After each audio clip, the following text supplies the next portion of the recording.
오늘도 새벽 예배에 잘 오셨습니다. 같이 기도합니다. 주님 감사합니다. 하나님이 우리에게 허락하신 날, 하나님이 우리에게 베풀어 주신 이 은혜의 날에 말씀으로 먼저 시작합니다. 말씀이 우리 안에 능력되게 하여 주시고 하나님이 말씀이시기 때문에 우리 안에 말씀이 들어올 때 하나님이 내 안에 계시는 것이 믿어지고 용기가 생기고 우리 안에 있는 두려움이 사라지며 걱정과 근심과 또 분노하고 절망하는 마음들을 이겨낼 수 있도록 하나님 함께하여 주옵소서. 예수님의 이름으로 기도합니다. 아멘. 오늘 우리에게 하나님이 주시는 말씀은 이사야 11장입니다. 11장 1절에서부터 9절까지의 말씀입니다. 이사야 11장 1절에서 9절입니다. 이사야 11장 1절에서 9절 우리 찾으셨으면 같이 한 목소리를 읽습니다. 이새의 줄기에서 한 싹이 나며 그 뿌리에서 한 가지가 나서 결실할 것이요 그의 위에 여호와의 영 곧 지혜와 총명의 영이요 모략과 재능의 영이요 지식과 여호와를 경외하는 영이 강림하시리니 그가 여호와를 경외함으로 즐거움을 삼을 것이며 그의 눈에 보이는 대로 심판하지 아니하며 그의 귀에 들리는 대로 판단하지 아니하며 공의로 가난한 자를 심판하며 정직으로 세상의 겸손한 자를 판단할 것이며 그의 입에 막대기로 세상을 치며 그의 입술의 기운으로 악인을 죽일 것이며 공의로 그의 허리띠를 삼으며 성실로 그의 몸에 띠를 삼으리라. 그때 이리가 어린 양과 함께 살며 표범이 어린 염소와 함께 누우며 송아지와 어린 사자와 살진 짐승이 함께 있어 어린아이에게 끌리며 암소와 곰이 함께 먹으며 그것들의 새끼가 함께 엎드리며 사자가 소처럼 풀을 먹을 것이며 젖먹는 아이가 독사의 구멍에서 장난하며 젖된 아이가 독사의 굴에 손을 넣을 것이라. 내 거룩한 산 모든 곳에서 해됨도 없고 상함도 없을 것이니 이는 물이 바다를 덮음같이 여호와라는 지식이 세상에 충만할 것임이니라. 아멘. 이 세상을 살다 보면 정말 기가 막힌 일들의 연속입니다. 하루가 다르게 나오는 뉴스들은 어떻게 이런 일이 영화에서나 나올 만한 그런 내용들이 끊임없이 나오고 또 이 세상의 불평등과 정의가 없는 공의가 사라진 모습들도 끝없이 나옵니다. 어린 자녀들이 죽어나가는 모습들이 막 나오고 또 다른 나라에서는 미얀마 같은 곳에서는 군사 쿠데타가 일어나서 일반인들이 군인들에 의해서 죽는 일들이 생겨나고 또 대한민국에서는 LH공사 이런 곳에서 내부 거래를 통해서 막대한 이득을 취하는 일들도 생깁니다. 전반적인 상황들이 모두가 다 이런 어지럽고 불평등하고 또 빈부의 격차는 더 심해지고 악은 악들대로 더 깊어지는 일들이 우리가 사는 이 세상의 모습입니다. 그러나 지금만 그런 건 아닙니다. 지금 이사야가 선포하는 이 시대도 마찬가지입니다. 남유다, 북이스라엘, 아람, 아수르 이 모든 나라들 늘 전쟁이 있었고 그리고 하나님을 믿지 않는 왕들의 통치하에서 그 백성들 또한 강팍해지고 죄로 물들어 있었으며 그러니 고아와 과부들을 돌아볼 여력도 오히려 그들을 더 핍박하는 그런 일들이 비일비재한 시대를 살고 있었던 겁니다. 소망이 아무것도 없습니다. 그러는 과정 가운데서 또 두려움까지 남유다에 있는 이 아하스 왕부터 백성들까지 북이스라엘과 아람이 우리를 공격할 거라는 그 두려움까지 강력하게 사로잡혀 있는 상황입니다. 그때 하나님이 이런 소망 없는 이 민족들에게 다시 소망의 메시지를 주시는 겁니다. 하나님은 그 전에 이미 당신이 함께 하시고 승리하게 하겠다고 말씀해 주셨는데 말씀을 받지 않았던 남유다의 아하스 왕이었는데 그럼에도 불구하고 하나님이 오늘도 또 소망의 메시지를 줍니다. 이 소망의 메시지는 예수 그리스도의 등장입니다. 메시아의 등장입니다. 이 메시아는 우리 일반 왕, 정말 불공평하고 이 세상을 바로 잡을 수 없는 그런 위정자 정도의 능력자가 아닙니다. 오늘 말씀에 보면 1절부터 3절까지입니다.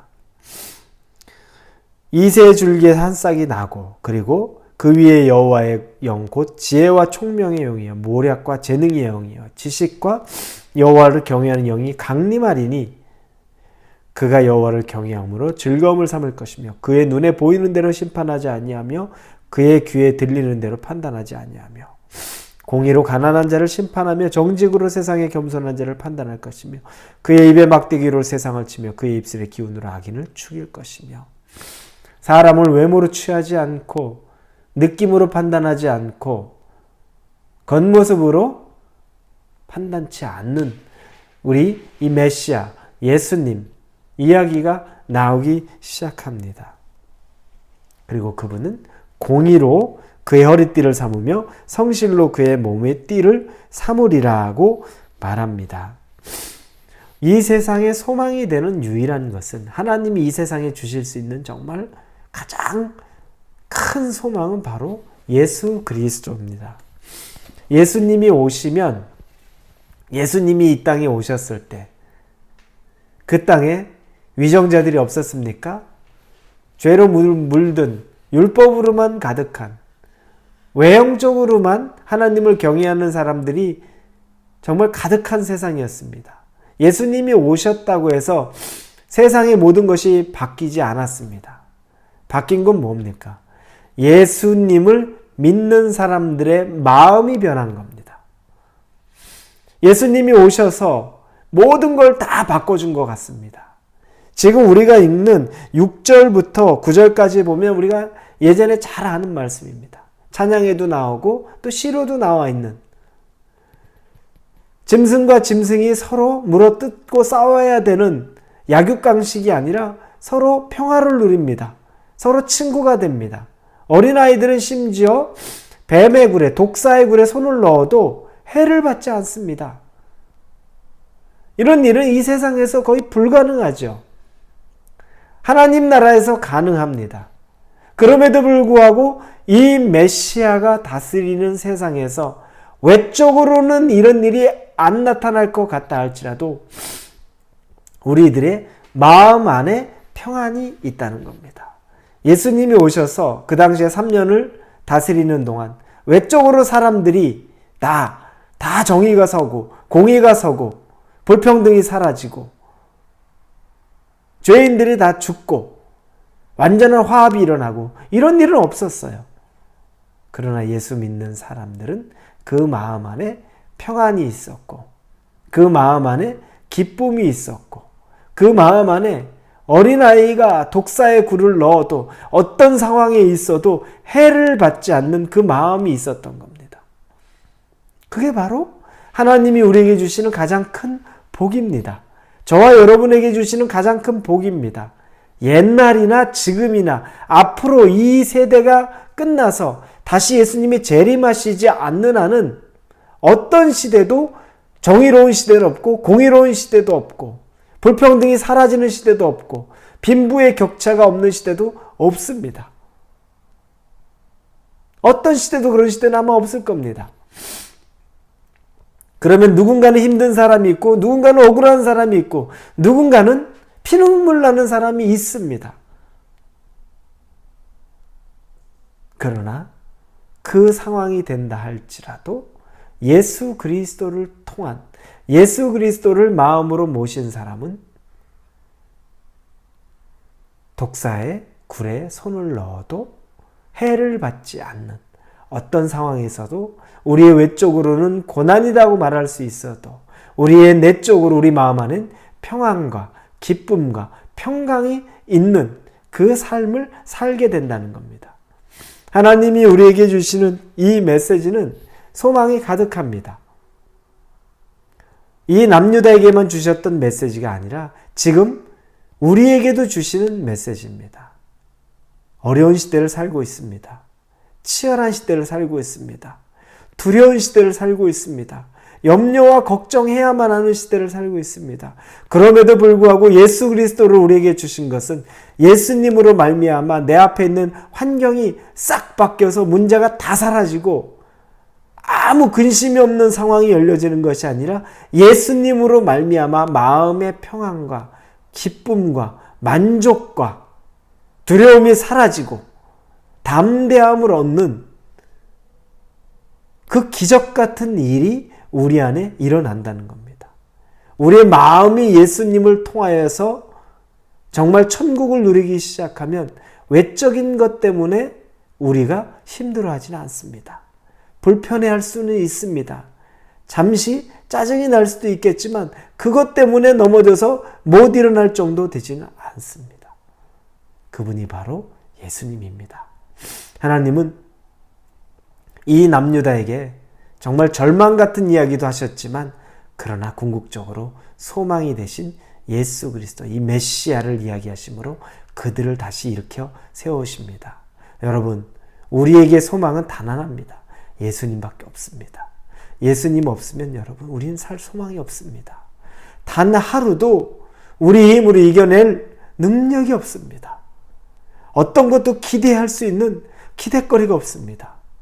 그러나 예수님을 붙잡으면 비로소 우리 안의 마음 안에 또 다른 소망, 무언가 손에 안 잡혀도 그 소망의 물결이 우리에게 오고 우리 안에 아무런 일이 해결된 것 같지 않아도 희망의 마음이, 평안의 마음이 우리를 움직여가는 것을 경험하게 될 것입니다. 오늘 하루를 그 예수님과 우리 성령님과 동행하시는 저와 여러분이 되기를 주님의 이름으로 축원합니다. 같이 기도합니다. 하나님 감사합니다. 예수님을 우리에게 보내주시 얼마나 감사한지 모릅니다. 주님 없으시면, 우리 예수님 없으시면 살 소망 없습니다. 어떻게 이 험난한 세상에서 우리가 평안을 누리고 안식을 누리고 두려움 없이 염려 없이 살 수 있겠습니까? 예수님 때문에 가능합니다. 아버지 하나님 감사와 찬양을 드립니다.